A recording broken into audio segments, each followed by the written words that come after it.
Hi friends, welcome to GK Tech Talk. In today's video, we are going to discuss related to control flows in Java. What is a control flow? Control flow defines the flow of execution of our program. By giving certain conditions, we can control the flow of execution of our program. Logic will be built through some control statements. What are the control statements? What are the different types of control statements we can provide in Java to control the flow of execution of our program? Let's get started. See, there are mainly three types of control flows. One is based on the selection type. So based on the given condition, it will select a path. In that path, what are the statements available? It will execute those statements. If condition is false, it will choose one path. If condition is true, it will select one path. Okay. The second one is iterative. Iterative means in the name itself we can identify. It will repeatedly executing multiple times certain block of code. It will execute repeatedly. So we have to provide a condition. Based on the condition, it will execute or not, it will decide, and it will execute multiple times. Okay, we can call these kind of control flows like, we can call them like iterative control flows. Okay, next one is transfer. Transfer flows are simple. By providing a single statement, we can decide either we have to execute, or we need to skip it, or we need to continue, or we need to return a value. We can continue or not, we have to decide based on the logic. Okay, based on the logic, we have to use these transfer statements. What are the transfer statements available in Java? We have break, return, and continue. Break means it will stop the execution of that particular iteration. Continue means it will keep continue the execution. And return, if you want to return a value from this program to calling method, we can use the return. After return, we can't write anything. So return will be the last statement of that block. Okay. So coming to selection. In selection, we have two types. One is if else, and another one is switch. In iterative, we have while loop, do while loop, for loop, and enhanced for loop. We can call that one as for each statement also. Okay. All these control flows, we can go through each one with a program. Okay. We'll start with if condition. So as part of control flows, the first one is if condition. So if, we can call it as if else. So how we can do this? I am taking a variable int I equal to 10 and int j equal to 12. Okay, so I want to print something if I is less than j. I is less than j, then I want to print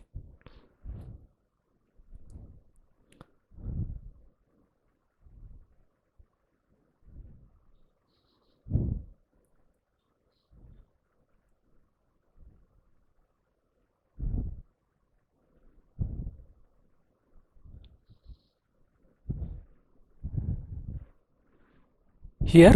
We are just trying to check the condition like I is less than j. If I is less than j, I value is less than j. Okay, so we are trying to print this. Okay, based on the value, we will print this one. If I is greater than j, then we will put a else condition where we will say I is not less than j.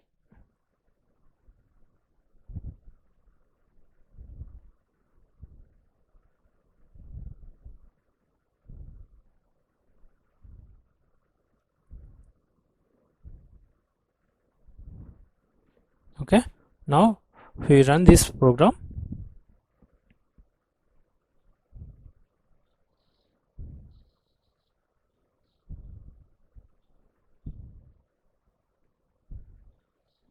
I value is less than j. Why? Because I value is 10, j value is 12.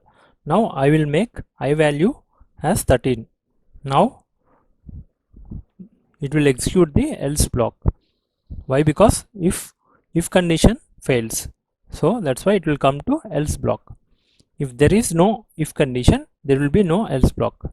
We have to provide if, and then only we can provide else. We can't provide else alone.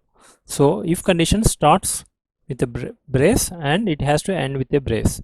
After then we have to start the else condition. If you didn't provide any brace, then we will get a compile time error. So this is the syntax for if condition. If inside the brackets we have to provide a condition, then braces will start. In that braces we have to provide the statements, what are the statements you want to execute, and if that condition fails, and what are the statements you want to execute, those things you can even provide in else block. Even without else block also we can write the if condition. If you don't want to do anything, if condition fails, then you can do like this. See, here I am not providing any else part. So if you want to do something, if condition fails, then you need to provide else part. Here it's not printing anything. Why? Because I value is greater than j value, so that's why it is not coming into this block. Okay, so generally if you want to check a condition, we'll use if condition. If condition satisfies, it will print the inside part. If it is not satisfied, then it will come to else block and it will print the else part. Okay, so based with this example you are able to understand how the if condition and else condition will work. If we can call this as if else. Without if we can't write else, but we can write only if condition without else. Okay, here you can even use one more if condition here, else if. We can call this as we can call one more condition here, like I greater than j, then I value is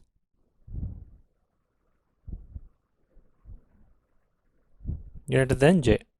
So now we have two if conditions. First if condition is not passed, then it will come to else, and then again it will check the if condition. And even you can write one more else here. So if it is not greater than, if it is not less than, if it is equal to, then it will come to here.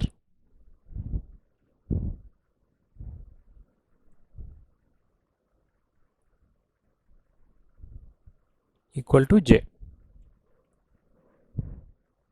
Okay, this is how we can write a program using if else condition.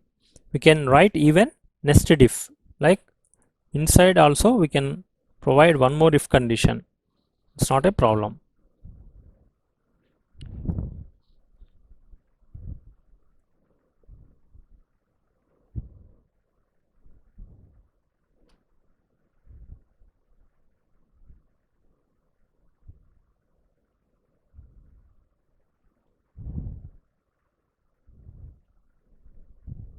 Zero. Even inside if condition we can provide even one more if else, and like that. Okay, so here we gone through if else condition. How we can write if else condition? We need to provide a condition like this with brackets. If is a keyword, if I less than j, then we have to start the brace and end the brace. In between we need to write all the statements, whatever statements you want to execute. If that condition satisfies, then we have else block. So even you can write else block, or even you can write else if else if, like that also you can write. Using this we can call it as a selection. Okay, as part of selection control flow we have if else condition. Apart from this we have one more thing, that is switch statement. Switch is a keyword we have to use first. Okay, inside this we need to pass some value. Okay, here I am passing I. Okay, so based on the I value I have multiple choices. Here I am passing I.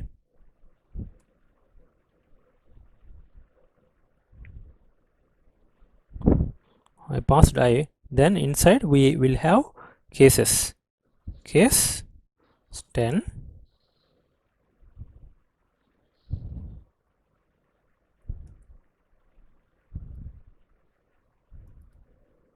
println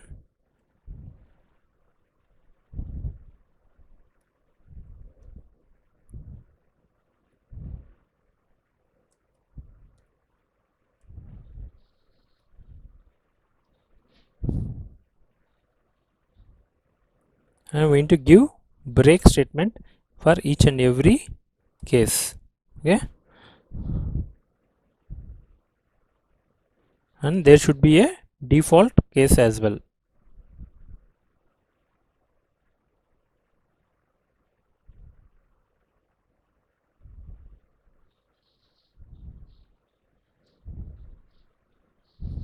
Okay, here case 10. So if I value matches with 10, then it will print this value. Okay, similarly I will write multiple cases here. Based on the matching case, it will execute the program. Why we need break here? If you don't have break, it will execute everything. All cases it will execute. That's why whenever one case matched, then we will come out of the switch statement. That's why we are going to use break. Okay, so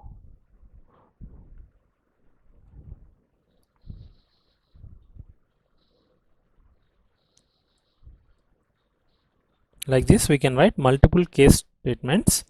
Based on the matching scenario, it will execute a statement and it will break out of the switch. If you don't have break, what will happen we will see. Okay, these are the different cases where I value matches. Right now I value is not 13, is 13, so it's not matching with 10, correct? So I'm simply changing the I value I equal to 10. Okay, so if I equal to 10, then it will print system.out.println I value is 10, that it will print. If I value is 30, it will print I value is 30. Okay, that is the logic we are writing. So there is one more case, default. Default is the case where if nothing matches, it will execute the default statement. So in default statement, by default, something I want to print. It's nothing matched with any case, like that I want to print.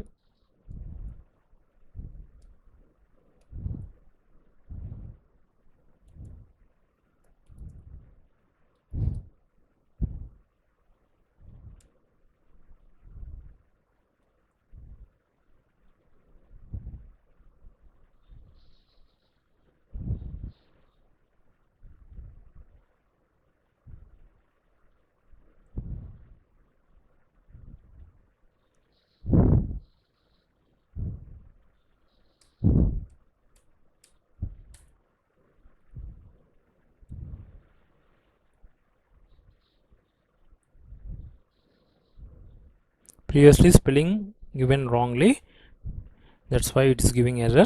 I corrected it. Now it's coming like this. See, now after default it is breaking. Okay, now we will execute. I value is 10, so it has to print the first statement. Okay, I value is 10. If it is 20, it has to print the second statement. Okay, if I value is 200, then it's not matching with anything, then it has to print the default. Okay, nothing matched. Okay, suppose if you don't have any breaks, what will happen? Any errors? No compile time errors. What is going to happen? We'll see. It will execute everything. Suppose here I am giving 10.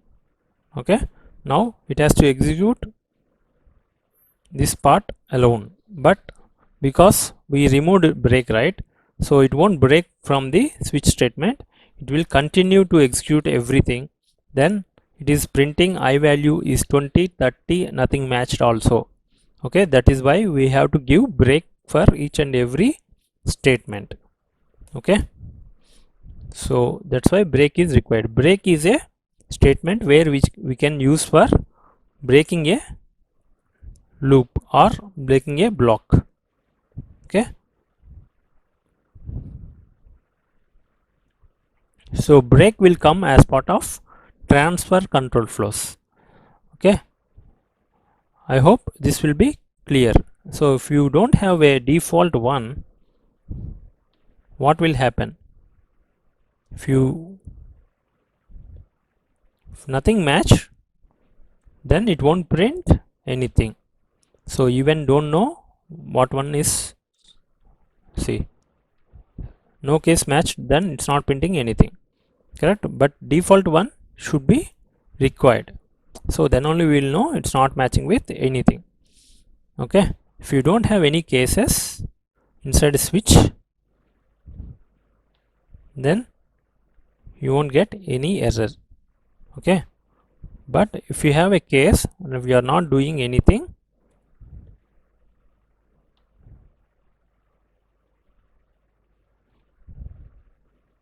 see here we are not doing anything here, that's why it is going here and it is printing 20 and then it's breaking out of the switch. Okay, these are the things you have to remember while writing switch statement. This match, we cannot use multiple cases with the same value. Suppose if I try to give 10 twice, then it is giving duplicate case exception. Okay, so you should not provide duplicate cases, you have to provide different cases. Look, each and every case should be unique, and even you can use alphabets also, not a problem. You can use alphabets and you have to pass alphabet.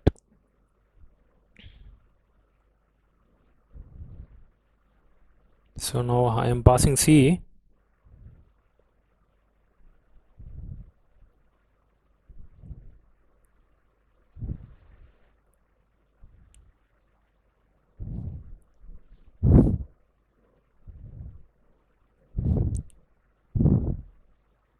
Like this you can even pass alphabets.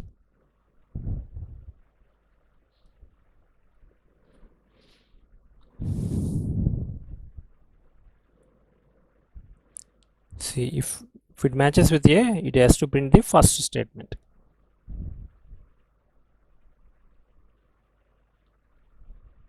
See, I value is 10, that it is printing. Why? Because here we given A, so A matches with case A, so in case A we are printing this one. Okay, even you can call some method from here. Okay, it's all based on our logic. Okay, this is how switch statement will work, but here you have to understand when to use switch statement, when to use if condition. If I have various choices, then we need to go for switch statement. If we have only true or false, then you need to go with if else condition. Okay, now we'll go through.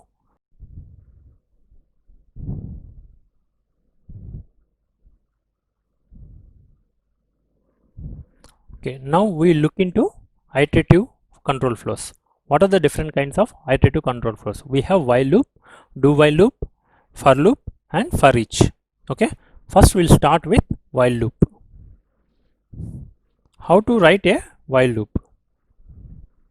So while loop we'll write like this. See, while is a keyword. Inside while we need to provide a condition. Inside these brackets we need to provide a condition. How we can provide? Suppose here I am providing a condition I less than 20. I want to print values from 1 to 19, so I don't want to print 20. Okay, so my I value I'm giving initially I int I equal to 1. Okay, from 1 to 19 I want to print, I don't want to print 20. Okay, and inside while loop I'm executing I plus plus. I plus plus is an operator, increment operator. Okay, plus plus means it is incrementing by 1.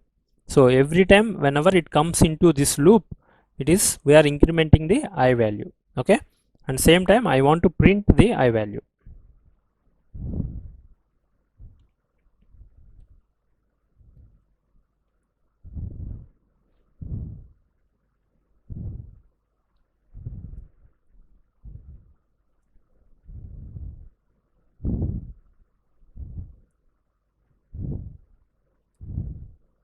I'm just printing the I value here. Okay, how this while loop works, we'll see. Starting, it will come here, it will check this condition, I value is less than 20, yes or no, it will check. If it is yes, it will go inside this loop. Whatever statements we have written, all the statements will be executed.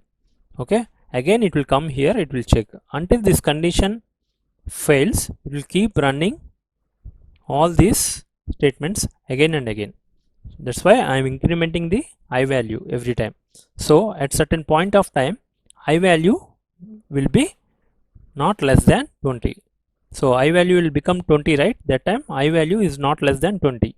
That time it will come out of the while loop. Okay, if you run this program, you will understand better. See, I am able to print till 19, 1 to 19. Why? Because every time it will come here and it will check the condition. First time it will come 1 is less than 20, so it will go inside, it will print 1. Okay, so next I am incrementing I plus plus. I plus plus is nothing but we are just incrementing the I value by 1, I equal to I plus 1. That's what happening internally. We already discussed operators, increment operators and decrement operators as part of Java operators. I will leave the video. I already given introduction to operators in the last video. I will just post that video in the cards. Please go through it. If you don't know what happening as part of this I plus plus, if you want detailed explanation, please go through that video. I will leave it in cards. Okay, here once we did I plus plus, then I value is incremented to 2. Like that it's keep on incrementing and finally it will reach 20, then it will come out of the while loop. Okay,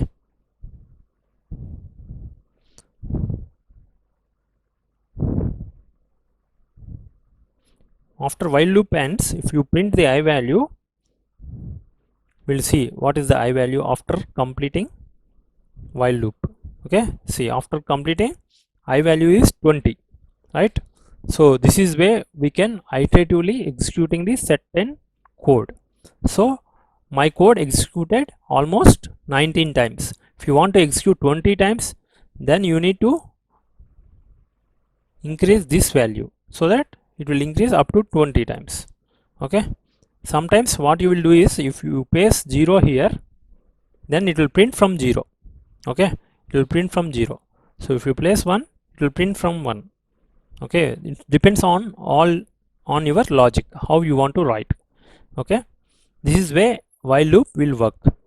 Okay, coming to do while loop, it's exactly opposite to this. We can treat this one as a first we are checking the condition and then coming and executing the statements.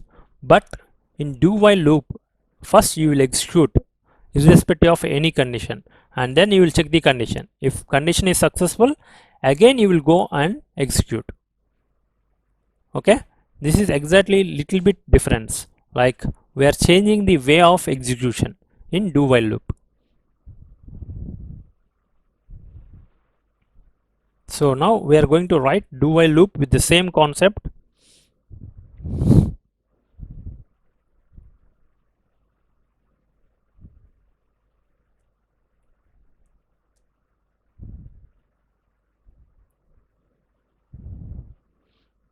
First we need to we need to start a bracket.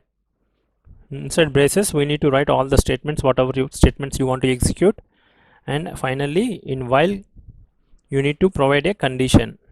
Here I'm playing with j now, so j less than 20.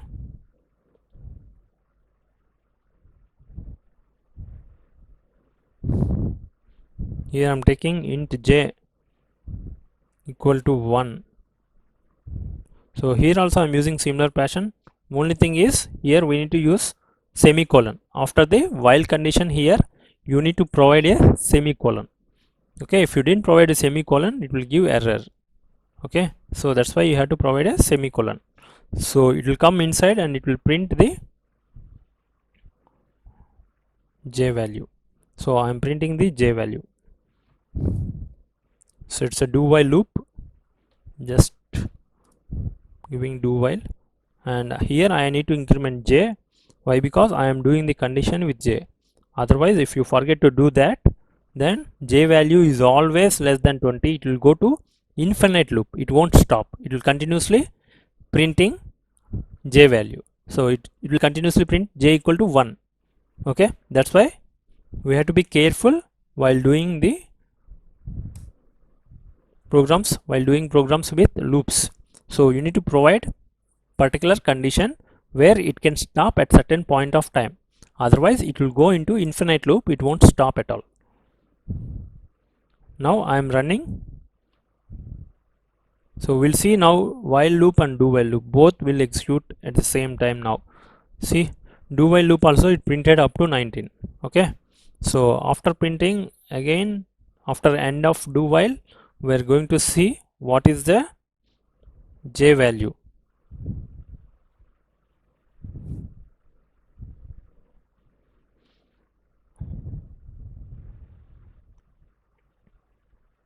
So do while loop ends, j value is 20. Basically while loop and do while loop are differed based on the way you are executing your statements. In while loop you are executing the statement, before executing the statement and you are checking the condition. In do while loop you are executing the statement and then you are checking the condition. That's the only difference between while loop and do while loop.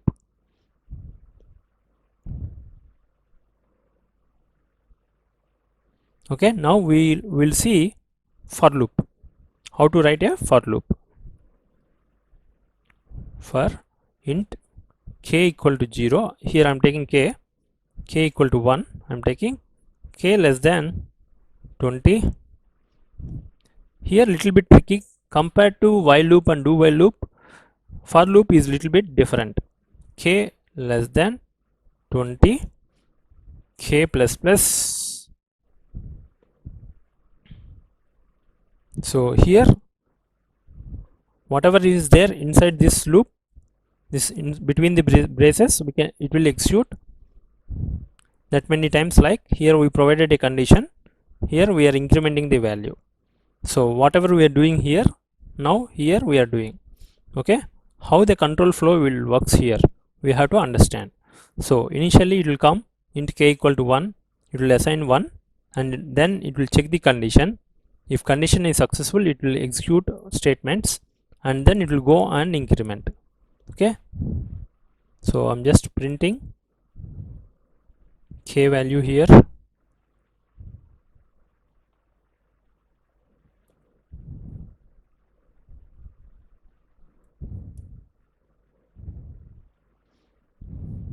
So every time it will print, after then it will increment. It will increment and then again it will check the condition. If condition successful, then again it will come here. Okay, I'm just printing after ending of the for loop what is the k value.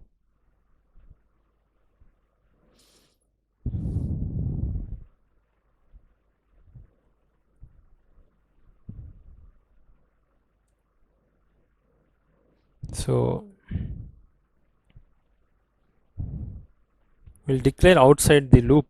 So if you declare here that k value will be available within this block, outside the block it won't be available. That's why it is giving error here. See, k cannot be resolved to a variable. So that's why I'm just declaring here k equal to 1 here and I'm removing here. So we should not declare multiple times. So I'm declaring on top of for loop and then I'm using it in for loop. After then I'm printing the value. So it will execute similar to while loop and do while loop, but only thing is here syntax varies. Okay, so this is the way you have to execute the for loop, for each loop. For each loop, instead of looking through it right now, we'll go through with for each loop after collections framework. Okay, so right now we are not going through the for each loop. For each loop also will work like similarly, but only thing is the syntax of this for loop will varies. So for normal for loop and enhanced for loop, this syntax will vary. Here we have initialization and condition and increment and decrement we are doing. Even you can do decrement here, so based on your logic. Okay, so now we'll look through break statement. Break statement we already gone through, right? So as part of switch statement, we are able to break this switch. Similarly, even you can do the same thing here. If I value equal to 10, I want to break the loop. I don't want to print anything. See here, if I equal to 10, then I want to break. Break means it will come out of the loop. So once it come out of the loop, then what is the k value? So till 10, till 9 it will print. After then, once I value become 10, then it will come out of it. Okay, so till 9 it will print. After then, at the end it will print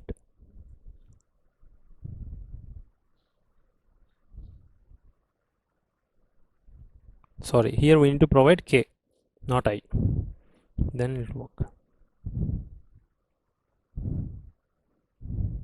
See, whenever it matches with this condition, then it is breaking out of the loop and it is coming out. Okay, and then it's printing the value 10. Okay, once k value becomes 10, it will come out of the loop. Okay, this is whenever you want to break a for loop based on some condition, you need to use the break statement. Okay, what about continue? So continue is a statement where you can continue the loop.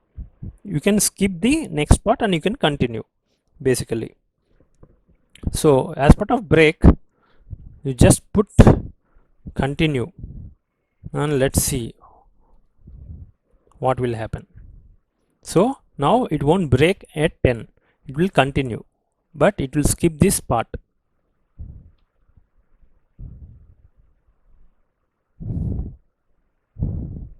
See, it continued up to 20, but if you see here, after 9, what happened? After 9 it prints 11. 10 is missing. Why? Because at the time of 10 I am just saying continue. Continue means it will continue from here to here, so it won't execute after continue. Whatever statements you have written, it won't execute. Okay, this is the way our control flows will work. Okay, Thanks for watching this video. I hope everyone understand how to use control flows. Okay, mainly you have to understand where to use which control flow. Basically, whenever you want to do some part of execution based on a selection, then you have to go for if condition mostly. There are multiple statements, then better to use which statement. You have to judge the situation and we need to choose the right control flow. Then only our logic seems to be correct. Okay, so I hope everyone understood the entire video. So if you have any questions, please comment below so that I can reply you back. Okay, if anything needs to improve or anything needs to explain, please give a comment so that I will look into it. Okay, thanks for watching this video. Please subscribe and share to your friends, and I am doing this video just for beginners. Okay, so whoever wants to learn Java, whoever just completed their engineering or MCA, or who are in third year or final year, who wants to learn Java, for them I am doing this video series. This is Core Java tutorial. So I will keep posting these videos on every Saturday and Sunday. Please follow my channel, subscribe to my channel, so that click on bell icon. Whenever I upload a video, you will get a notification. Please follow my channel and ask your questions. I will try to help you out. Okay, thank you.